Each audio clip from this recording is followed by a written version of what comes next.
बहुत-बहुत स्वागत है आप सभी का। तो आज हम बात करेंगे सिंधु नदी अपवाह तंत्र के बारे में।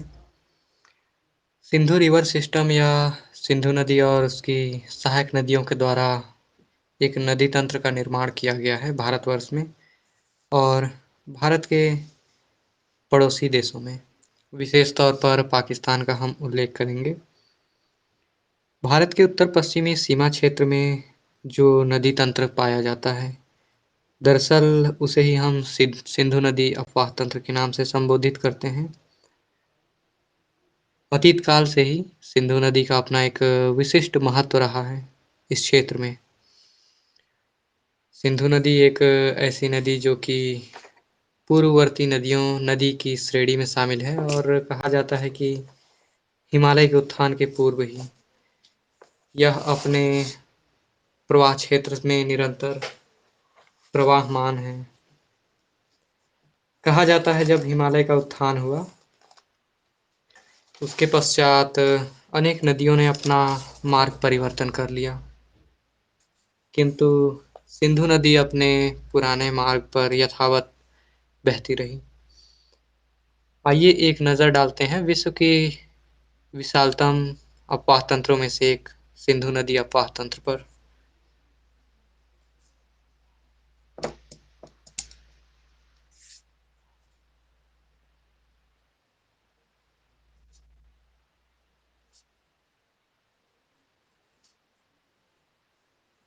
कहा जाता है सिंधु नदी विश्व की विशालतम अपवाह तंत्र में से एक है, अर्थात सिंधु नदी और इसकी सहायक नदियों का एक विशाल क्रम पाया जाता है।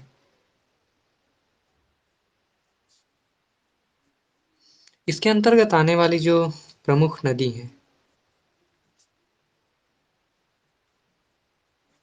जिससे सिंधु नदी तंत्र का निर्माण होता है, इस नदी के नाम से आप सभी परिचित होंगे। सिंधु के नाम से जाना जाता है सिंधु नदी। आपको बता दूं भारत में विकसित प्रथम मानव सभ्यता एक नगरीय सभ्यता मानी जाती है जो हड़प्पा और मोहनजोदड़ो की सभ्यता के नाम से जानी जाती है या सिंधु घाटी की सभ्यता। भारत की पहली मानव सभ्यता इसी सिंधु नदी के किनारे और इसकी सहायक नदियों के सहारे विकसित हुई थी, आज से लगभग 5000 साल पहले।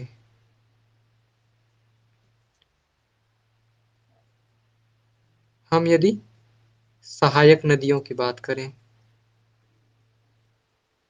सिंधु नदी अपवाह तंत्र या सिंधु नदी तंत्र में सिंधु मुख्य नदी की भूमिका निभाती है, वहीं इसकी कुछ सहायक नदियां हैं जो सिंधु नदी तंत्र के निर्माण में अपना योगदान देती हैं।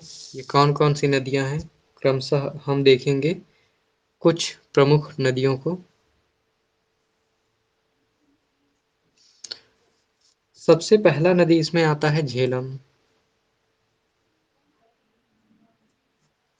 झेलम नदी जो कि इतिहास में भी काफी चर्चित रहा है, विशेष तौर पर भारत में विदेशी आक्रमण का सिलसिला आरंभ होता है यूनानियों के द्वारा।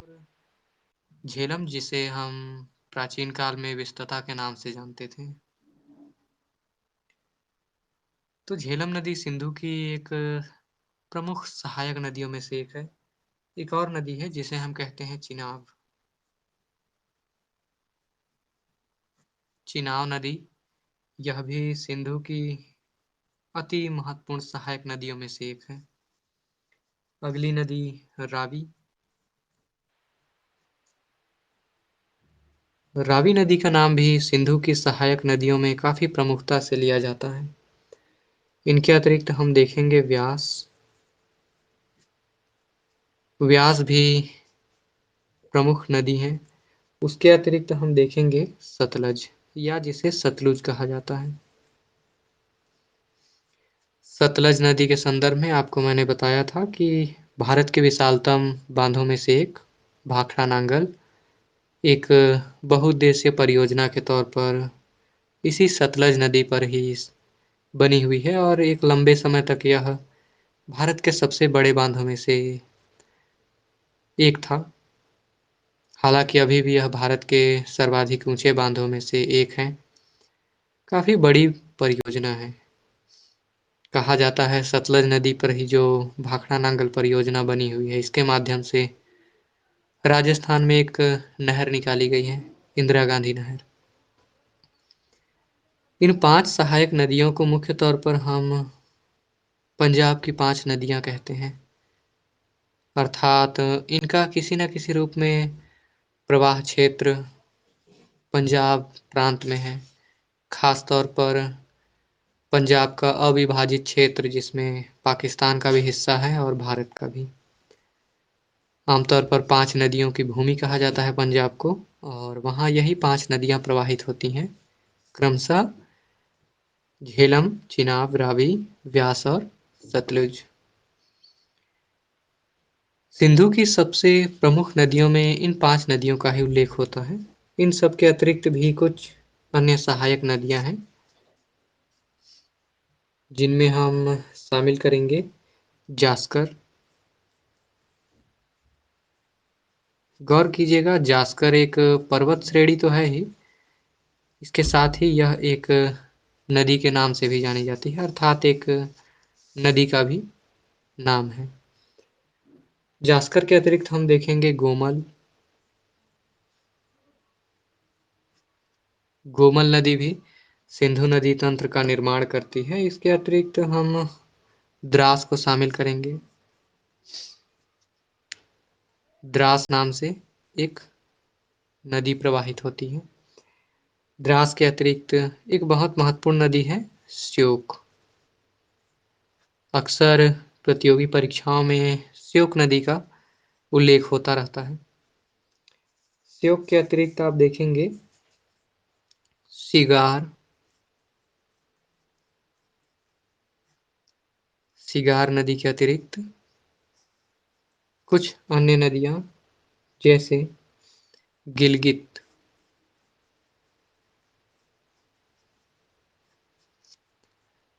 तो इस प्रकार से ये ढेर सारी नदियाँ हैं। अगर कुछ और नदियों की हम बात करें तो कुर्रम, अर्थात ढेर सारी नदियों का एक विशाल नदी तंत्र है ये, सिंधु अपाह तंत्र। काबुल नदी। गौर करने वाली बात यह है कि काबुल अफगानिस्तान देश की राजधानी भी है और काबुल नाम से एक नदी को भी जाना जाता है। इस प्रकार से हम देखें तो बहुत सारी नदियों का ये तो कुछ अ, नदियों का जिक्र है। ऐसी नदियाँ जो काफ़ी बड़ी हैं, लंबाई में, अपने आकार में अमूमन ठीक-ठाक नदी, एक बड़ी नदी जिसे कहा जाता है। इन सब के अतिरिक्त असंख्य मात्रा में छोटी-छोटी नदियाँ इस सिंधु नदी तंत्र का निर्माण करने में अपना योगदान देती हैं। आइए इस सिंधु नदी तंत्र के बारे में और इनसे जुड़ी हुई जो नदियाँ हैं, इनके बारे में विस्तार से जानते हैं। थोड़ा और विस्तार रूप में हम चलते हैं।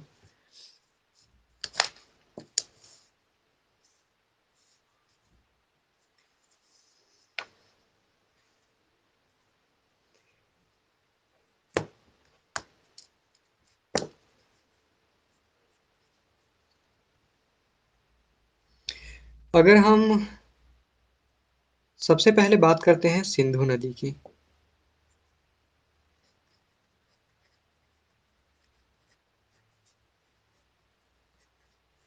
चूँकि सिंधु अपवाह तंत्र के अंतर्गत सिंधु नदी प्रतिनिधि नदी में शामिल है, तो हम सबसे पहले चर्चा करेंगे इसी सिंधु नदी के बारे में। सिंधु नदी के हम सबसे पहले उद्गम स्रोत की बात करें।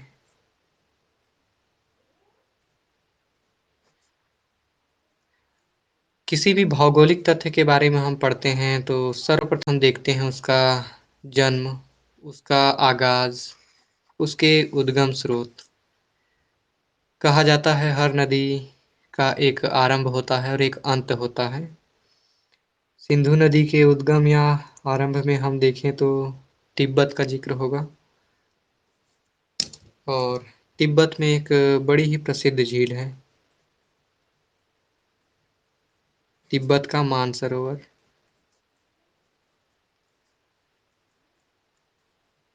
मानसरोवर जो कि इतिहास में भी काफ़ी उल्लेख है, विशेष तौर पर महारानी पद्मावती और अलाउद्दीन खिलजी के संदर्भ में इनका उल्लेख होता है।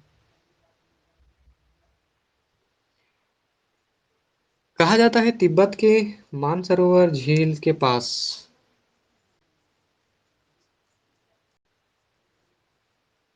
तिब्बत के मानसरोवर के निकट राकसताल नाम के झील के पास से यह निकलती है। एक ग्लेशियर के संदर्भ में अगर हम देखें सिंधु नदी का उद्गम, तो कहा जाता है कि चेमा यंगडुंग ग्लेशियर से निकलती है।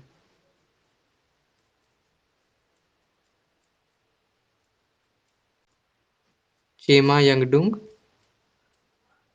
नदी, माफ कीजिएगा, ग्लेशियर।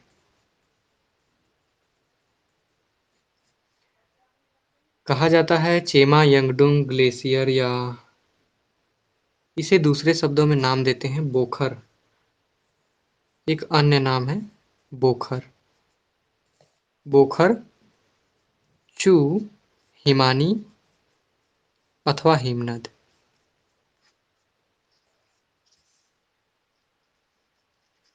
तो इस प्रकार से आपको याद रखना है तिब्बत के मानसरोवर झील से मुख्यतः, और उसके भी अ, अतिरिक्त अगर आप बहुत ही सूक्ष्मता से अगर इसके उद्गम को देखें तो चेमा यंगडुंग ग्लेशियर, थोड़ा अजीब नाम है लेकिन आपको याद हो जाएगा। चेमा यंगडुंग ग्लेशियर अथवा बोखरचू ग्लेशियर या हिमानी से सिंधु नदी का उद्गम होता है। तो आप मान सकते हैं कि हिमालय से निकलने वाली, खास तौर पर हिमालय के सबसे ऊपरी क्षेत्रों से निकलने वाली एक नदी। आगे बढ़ते हुए इनके सिंधु नदी के उद्गम और इसकी विशेषताओं को थोड़ा सा और बेहतर तरीके से हम समझने का प्रयास करते हैं।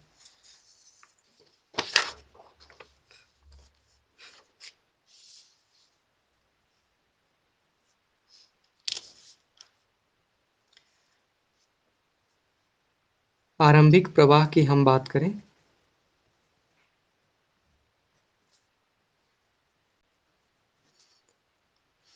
कहा जाता है कोई भी नदियाँ जब उनका जन्म होता है तो वो उनकी दिशा हमेशा एक जैसी हो, उनके प्रवाह की दिशा, ये बिल्कुल भी आवश्यक नहीं होता है।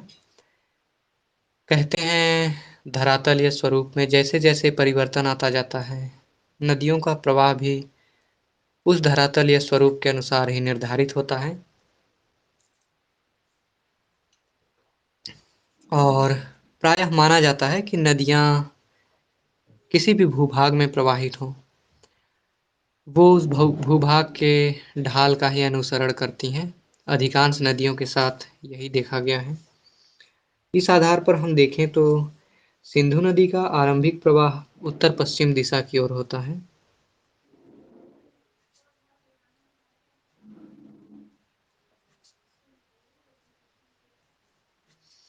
उत्तर-पश्चिम दिशा की ओर आरंभिक प्रवाह है सिंधु नदी का, और इसके पश्चात हम देखते हैं यह भारत में प्रवेश कहाँ पर करती है। आपको बता दूं कि सिंधु नदी का उद्गम भारत में नहीं है किंतु तिब्बत में है। भारत में इसका इंटर या फिर भारत में प्रवाह कैसे होता है, कहाँ पर होता है, एक नज़र इस पे डाल देते हैं। भारत में प्रवेश, भारत में प्रवेश की हम बात करें तो कहा जाता है कि यह हिमालय पर्वत को सबसे पहले तो काटते हुए बहती हैं। जैसा कि मैंने बताया था, पूर्ववर्ती नदियों में से एक है सिंधु नदी, और हिमालय को लगातार काटते हुए यह अपने पुराने मार्ग को बनाए हुए है और बहुत गहरी घाटी में प्रवाहित होती है यह।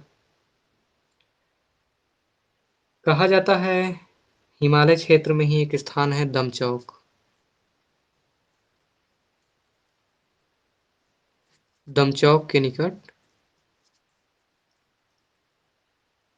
यह हिमालय को काटते हुए भारत में प्रवेश करती है।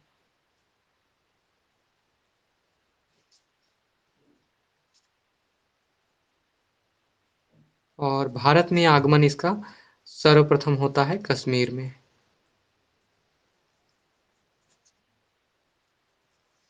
कश्मीर जो कि वर्तमान में भारत का केंद्र शासित प्रदेश बन चुका है। कश्मीर में भी विशेष तौर पर कहा जाता है कि यह भारत में कश्मीर के अंतर्गत कुछ छोटे क्षेत्र में ही प्रवाहित होती है, मुख्य तौर पर दो जिलों में। दो जिले में प्रवाहित होती है यह नदी। ये कौन कौन से हैं? तो इसमें सबसे पहले आता है लेह, कश्मीर का लेह, और दूसरे स्थान पर है कारगिल। तो इस प्रकार से आप देखेंगे कारगिल और लेह नाम का भारत का दो जिला जिसमें सिंधु नदी प्रवाहित होती है। तत्पश्चात आप देखेंगे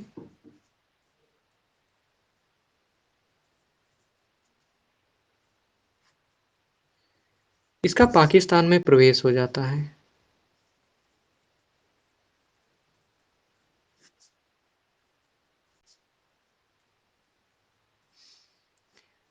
आगे बढ़ने से पहले आपको बता दूं कि सिंधु नदी जितना भारत में प्रवाहित होती है इससे कहीं ज़्यादा हिस्सा इसका पाकिस्तान में पाया जाता है, और पाकिस्तान की सर्वप्रमुख नदी सिंधु नदी होती है। अपने उद्गम स्रोत से लेकर लगभग 900 किलोमीटर की दूरी तक ही इसका भारत में प्रवाह क्षेत्र है। इसके पश्चात हम देखते हैं इसका शेष हिस्सा पूरी तरह से पाकिस्तान में चला जाता है।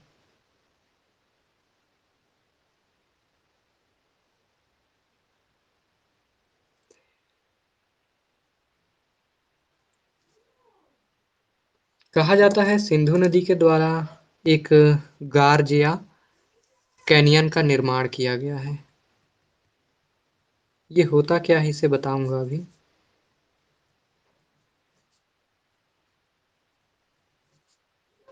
सिंधु नदी द्वारा निर्मित गार्ज। जैसा कि मैंने बताया है सिंधु नदी एक पूर्ववर्ती नदी है, और हिमालय के जन्म से पूर्व ही यह लगातार हिमालय क्षेत्र में प्रवाहित होती रही है और टैथिस सागर में अपना मलबा निक्षेपित करती रही है।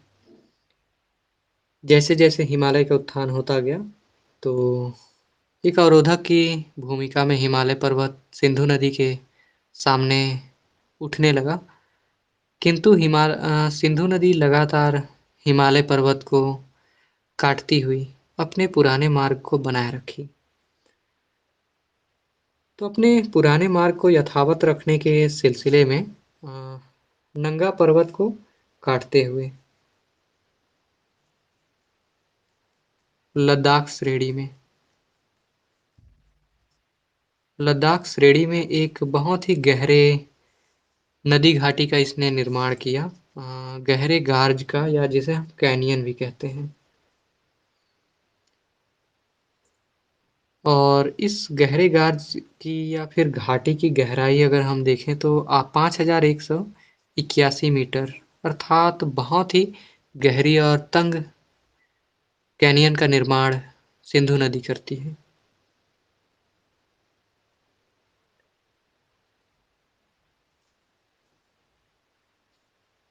यहाँ एक तथ्य आपको और बता दूं, सिंधु नदी में जैसे ही पाकिस्तान में जैसे ही सिंधु नदी का प्रवेश होता है तो एक सवाल आता है कि सिंधु नदी किस स्थान पर पाकिस्तान में प्रवेश करती है। कहा जाता है चिल्लास नाम का एक स्थान है, याद रखेंगे चिल्लास। चिल्लास नामक स्थान पर कहा जाता है सिंधु नदी पाकिस्तान में प्रवेश करती है। चलिए आगे बढ़ते हुए कुछ और तथ्यों को हम देखें।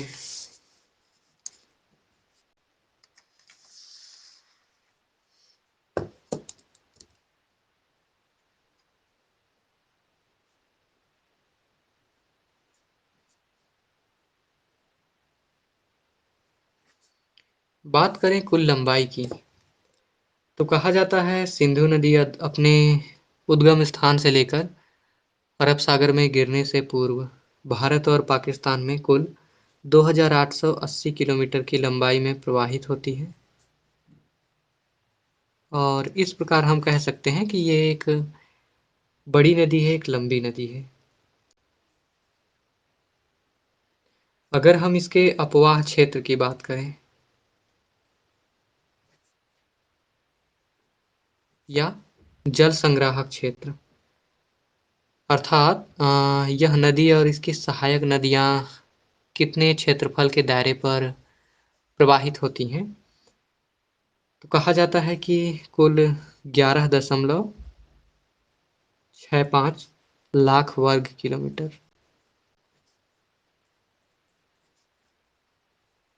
एक विशाल भूभाग जो कि सिंधु नदी के अपवाह क्षेत्र के रूप में जाना जाता है। 11,65,000 वर्ग किलोमीटर के दायरे पर सिंधु और उसकी सहायक नदियाँ प्रवाहित होती हैं और ये सारा क्षेत्र 11.65 लाख वर्ग किलोमीटर का क्षेत्र दरअसल सिंधु नदी का संग्रहण क्षेत्र कहलाता है। यहाँ आप कन्फ्यूज़ नहीं होंगे, बिल्कुल भी भ्रम में नहीं पड़ेंगे कि अपवाह क्षेत्र और संग्रहण क्षेत्र अलग-अलग होता है, दोनों एक ही होते हैं। भारत के संदर्भ में देखें तो चूँकि मैंने बताया था कि सिंधु नदी का अधिकतर हिस्सा पाकिस्तान में है, कुछ हिस्सा भारत में है और भारत में अगर हम अपवाह क्षेत्र की बात करें,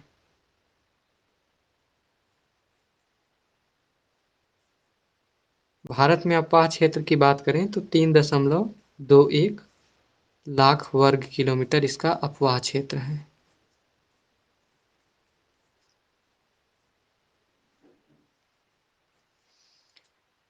तो लगभग हम देखते हैं कि चौथाई हिस्सा अपवाह क्षेत्र भारत में पाया जाता है।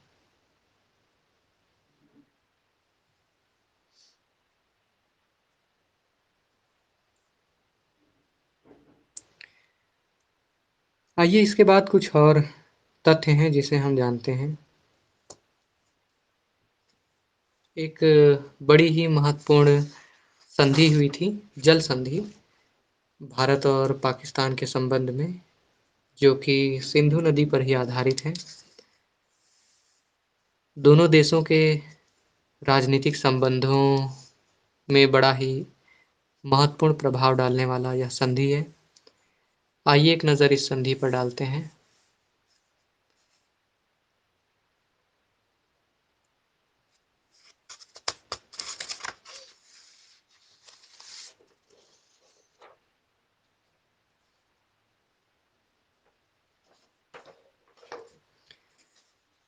यहाँ हम बात करेंगे सिंधु जल समझौते के बारे में।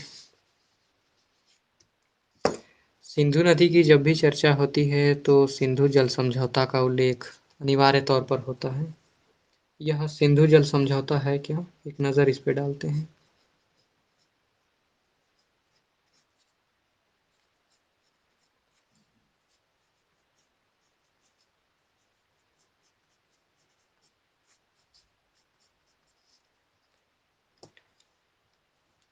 बात 1960 की है,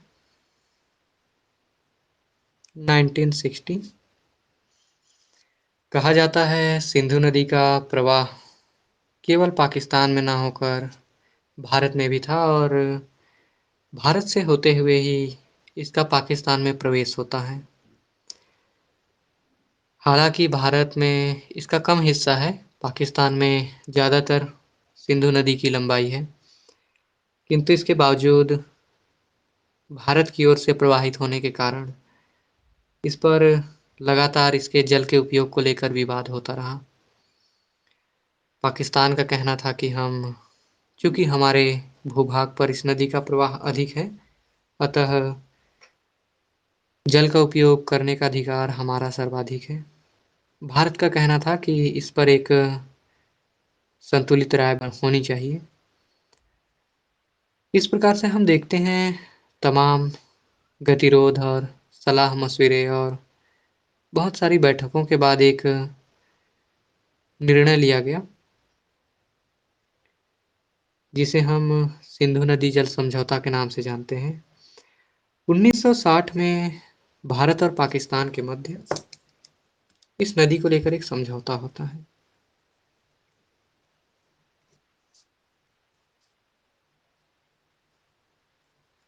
इसके जल के उपयोग को लेकर।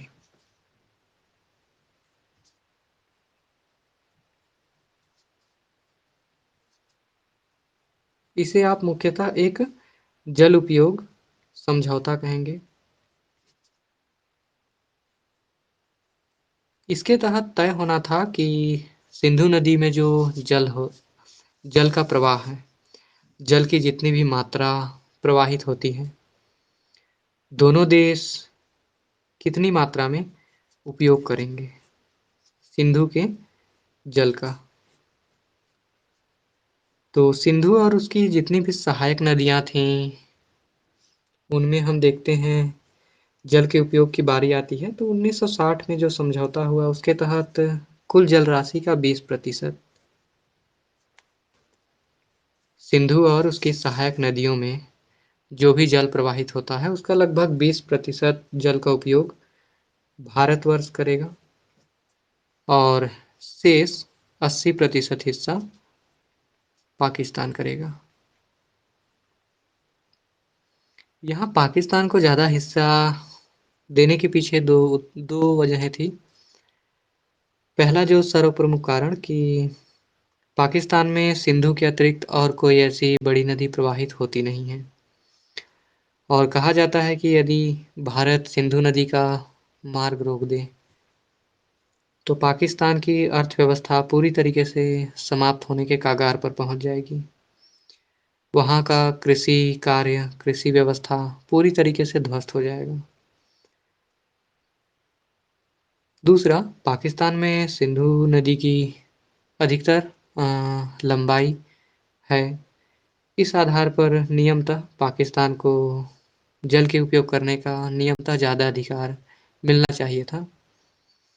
यही वजह है कि सिंधु नदी जल समझौता 1960 में संपन्न होता है और इसमें भारत सिंधु और उसकी सहायक नदियों का 20% जल उपयोग कर सकता है और वहीं पाकिस्तान शेष जल अर्थात सिंधु और उसकी सहायक नदियों में 80% जल का उपयोग कर सकता है।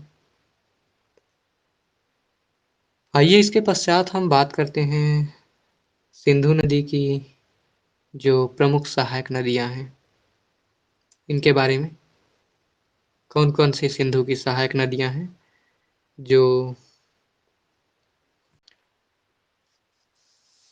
सिंधु नदी को जलराशि और अपवाह क्षेत्र में इसको संपन्न बनाती है।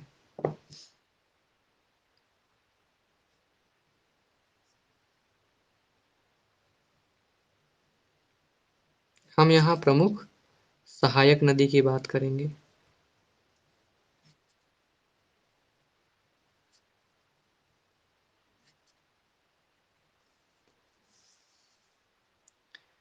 यहाँ मैं आपको एक छोटा सा मानचित्र बना के समझाने का प्रयास करता हूँ कि वास्तव में सिंधु नदी का उद्गम कैसा है और कहाँ तक है।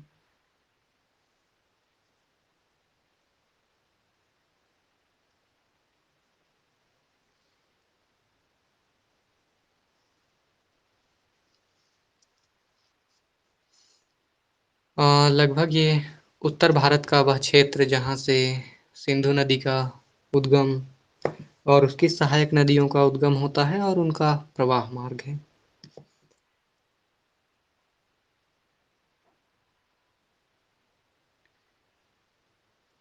एक मुख्य नदी यह सिंधु है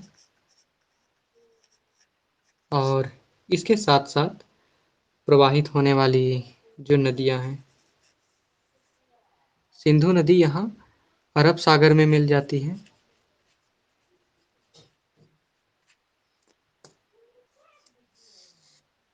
अरब सागर में मिलने से पूर्व यह पाकिस्तान में प्रवाहित होती है। यह भारत है। कहा जाता है पाकिस्तान में तो प्रवाहित होती है लेकिन इसके साथ इसकी कुछ प्रमुख सहायक नदियां हैं जो कि आकर मिलती हैं। यह है चिनाब, इसके पश्चात रावी, रावी के बाद व्यास, व्यास के अतिरिक्त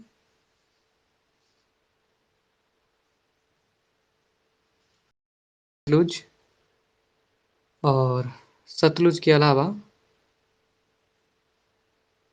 हम देखते हैं झेलम।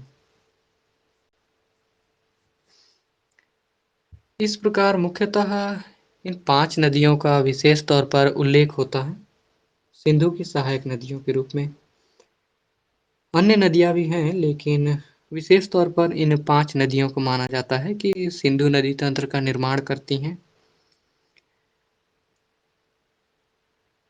सिंधु के अतिरिक्त अतिरिक्त सिंधु की सहायक नदियां भी भारत में ठीक-ठाक क्षेत्र में प्रवाहित होती हैं।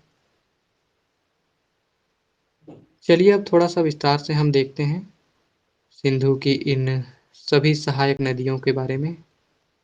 कुछ नदियां हैं जो सिंधु में बाईं ओर से मिलती हैं, कुछ नदियां हैं जो दाईं तट से मिलती हैं। क्रमशः इन्हें जानते हैं, समझते हैं।